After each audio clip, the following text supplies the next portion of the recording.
Kumusta? Sa videong ito, ipapaliwanag namin ng malinaw kung paano magtatapon ng basura sa lungsod ng Kumamoto. Kapag sinusunod ng lahat ang mga patakaran sa basura, mas magiging malinis ang ating syudad. Magtulungan tayo upang gawing mas maginhawa at maganda tirhan ang ating komunidad. Sa lungsod ng Kumamoto, kapag magtatapon ng basurang nasusunog at basurang pantambak, kailangan ng opisyal na supot na itinalaga ng lungsod. May 4 na sukat ang mga supot.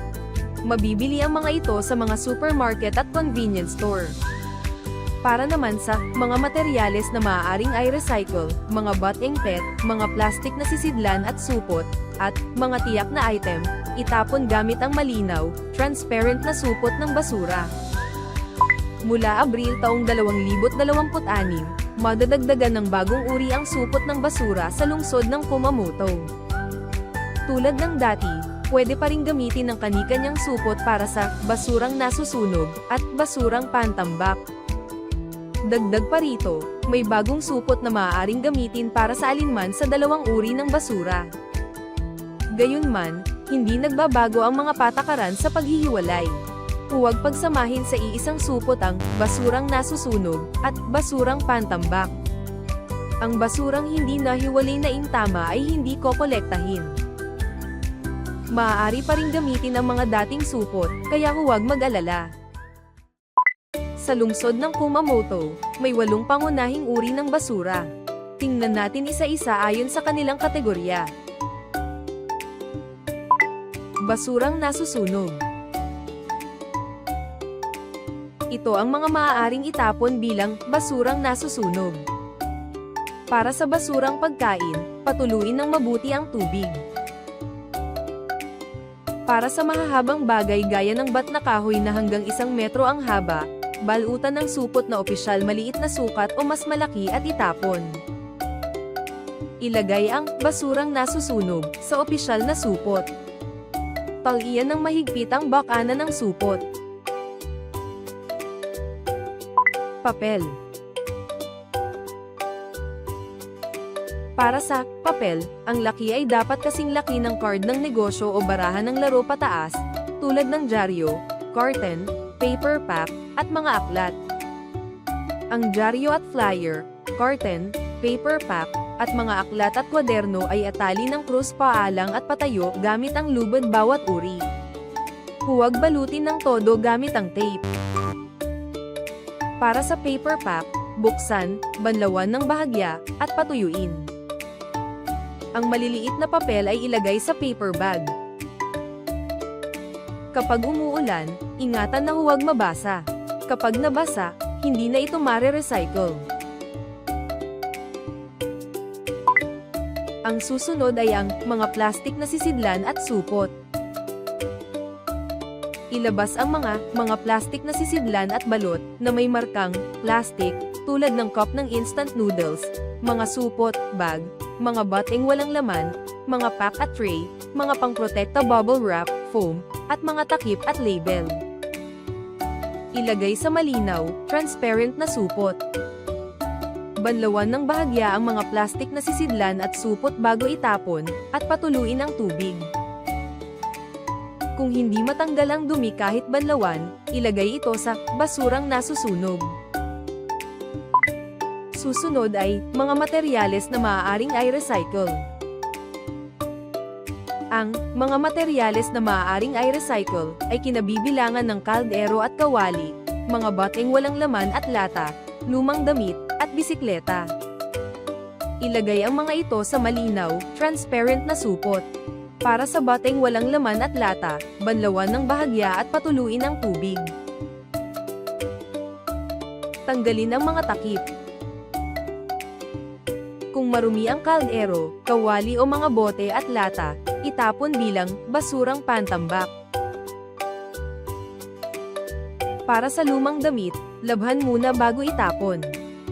Ang maruruming damit, underwear, medyas, at kurtina ay basurang nasusunog. Kapag umuulan, ingatan na huwag mabasa. Kapag nabasa, hindi ito mare-recycle. Kapag magtatapon ng bisikleta, isulat sa nakikitang bahagi ang hindi na kailangan. Una, bago mo ito itapon, pakitanggal muna ang anti-pagnanakaw na rehistrasyon sa iyong lokal na himpilan ng pulisya o sa tindahan ng bisikleta. Susunod ay mga boteng pet. Para sa mga boteng pet, tanggalin ang takip at label. Ilagay ang takip at label sa kategoryang mga plastik na sisidlan at supot. Ilagay ang mga bote sa malinaw, transparent na supot. Ilabas ang laman, banlawan ng bahagya, at patuluin. Kung maaari, durugin o patagin. Kung hindi matanggal ang dumi kahit banlawan, ilabas bilang basurang nasusunog. Susunod ay mga tiyak na item. Ang mga tiyak na item ay yaong may mercury na nakasasama sa katawan o may panganib ng pagsabog o sunog. Kasama rito ang fluorescent tubes, thermometer at blood pressure meter na may mercury, gas canister at spray can, lighter, maliit na appliance na hindi naalis ang baterya, at ang mismong mga baterya, kabuo ang 6 na item. Ilagay sa malinaw, transparent na supot. Ang mga baterya ay ilagay ng hiwalay sa maliit na malinaw na supot. Maliban sa mga baterya, maaari silang pagsama-samahin sa iisang supot. Mga tiyak na item at mga baterya sa basurang nasusunog o basurang pantambak. Maaaring magdulot ito ng sunog sa loob ng truck na nangongolekta. Susunod ay basurang hindi ni-recycle para sa tambakan. Ang basurang hindi ni-recycle para sa tambakan ay kinabibilangan ng salamin, porselana, ceramic, maliliit na appliance, pako at magnet, at iba pa. Kung basag ang salamin o porselana, o matalim gaya ng pako, huwag ilagay ng walang balot, maaaring makasugat sa ibang nagtatapon ng basura at sa mga taga-kolekta. Balutin ang mga ganitong bagay at isulat ang delikado bago itapon. Ilagay ang basurang hindi ni-recycle para sa tambakan sa opisyal na supot. At talian ng mahigpit ang bakanan ng supot. Sa wakas, malalaking basura. Kung ang isang bagay ay hindi na kayang atali kahit ilagay sa malaking opisyal na supot para sa basurang nasusunog o basurang hindi ni-recycle para sa tambakan, ito ay malalaking basura. Para sa malalaking basura, kailangan munang magpa-schedule sa GoMe Zero Call sa pamamagitan ng telepono. Kung walang appointment, hindi ito kokolektahin. May bayad na 500 yen o 900 yen bawat isang item. Bilhin sa convenience store ang selyo ng pagproseso ng malalaking basura.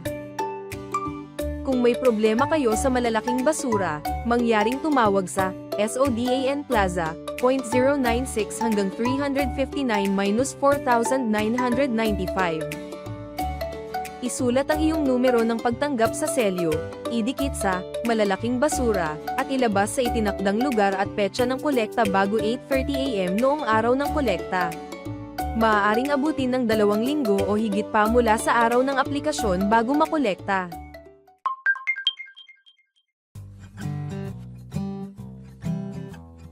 Ang 4 ay home appliance TV, refrigerator, washing machine, air conditioner at computer. Makipag-ugnayan sa binilhan para sa pagkuha o kumonsulta sa espesyalistang kumpanya. May mga uri ng basura na hindi kinokolekta ng lungsod ng Kumamoto. Alam mo ba ang teorya ng basag na bintana? Ipinapaliwanag nito na kapag pinabayaan ang maliliit na paglabag, humahantong ito sa mas malalaking paglabag. Halimbawa, kung may isang boteng pet na inilagay sa labas ng supot sa istasyon ng basura at pinabayaan lang, maaaring isipin ng iba na, konti lang naman, kaya lalong dadami hanggang sa kinabukasan ay may ibang uri ng basura, at kalaunan pati malalaking basura ay naiipon na rin. Sa ganitong paraan, masisira ang kaayusan ng buong istasyon ng basura. Kapag nahalo ang mga tiyak na item, nagdudulot ito ng panganib ng sunog at aberya sa truck. Ang pagwawalang bahala sa maliliit na paglabag ang unang hakbang para mapanatiling malinis ang ating syudad. May 3 hakbang kang pwedeng simulan ngayon upang hindi maapektuhan ang istasyon ng basura. Isang, itapon ang tamang uri ng basura. Iba't iba ang paraan ng pagproseso ayon sa uri. Paghiwa-hiwalayin ng tama bago itapon. Kung hindi mo alam ang tamang paghihiwalay, suriin sa kalendaryo ng basura o app ng kalendaryo ng basura. 2, itapon sa tamang araw. Nag-iiba ang mga araw ng pagtatapon ng basura depende sa lugar. Suriin sa kalendaryo ng basura o app ng kalendaryo ng basura ang mga araw para sa iyong lugar. Itapon bago 8:30 AM sa araw mismo ng kolekta. 3, itapon sa tamang lugar. Itapon ang basura sa istasyon ng basura. Depende sa lugar na tinitirhan, may nakatalagang istasyon ng basura na maaari mong gamitin. Para malaman kung saan alin ang iyong istasyon, makipag-ugnayan sa samahan ng pamayanan. Kung nakatira sa apartment o condominium collective housing, kumonsulta sa kumpanyang tagapamahala. May limitasyon din ang uri ng basurang pwedeng itapon sa bawat istasyon, i-verify. Iwasan ang pagtatapon ng basura sa mga hindi nakatalagang istasyon. Ang papel, mga lata at bote, mga bateng PET, at lumang damit na itinapon sa istasyon ng basura ay dinadala sa pabrika at maingat na pinaghihiwalay sa pamamagitan ng kamay at makina. Silipin natin ang proseso ng pagre-recycle. Papel. Ang papel na nakolekta mula sa istasyon ay dinadala sa pabrika at pinaghihiwalay ng mano-mano. Pagkatapos, ito ay ginagawang hilaw na material para sa dyaryo at iba pang paper products. Upang mabawasan ang dagdag na trabaho, mahalaga ang tamang paghihiwalay sa pinanggalingan. Mga materyales na maaaring ay recycle hal, mga lata at bote. Pinaghihiwalay ang mga ito sa pabrika, at dumaraan sa iba't ibang proseso bago maging hilaw na material para sa bagong produkto. Mga bateng PET. Pagkatapos ng paghihiwalay, dumaraan ang mga PET sa maraming proseso at nagiging hilaw na material para sa bagong produkto. Sa wakas, isang pagpapakilala sa Robush Collection Calendar App. Para sa app ng kalendaryo ng basura, i-scan ang ipinapakitang QR code o hanapin ang Kumamoto City Kalendaryo ng Basura app, at i-download ang app. Buksan ang app at piliin ang kalendaryo ng basura para sa iyong lugar. Kapag tapos na ang paunang setup, makikita mo agad kung kailan at anong uri ng basura ang maaaring itapon. Kapag hindi mo sigurado ang tamang paghihiwalay, ay type ang pangalan ng basura sa diksyonaryo ng paghihiwalay at agad mong makikita ang tamang paraan ng paglabas. Kapag sinusunod natin ang mga patakaran sa pagtatapon ng basura, mas nagiging malinis ang ating syudad. Magkasama nating isagawa ang tamang paraan sa pagtatapon ng basura. Sa iyong kooperasyon, lalo pang gaganda ang lungsod ng Kumamoto.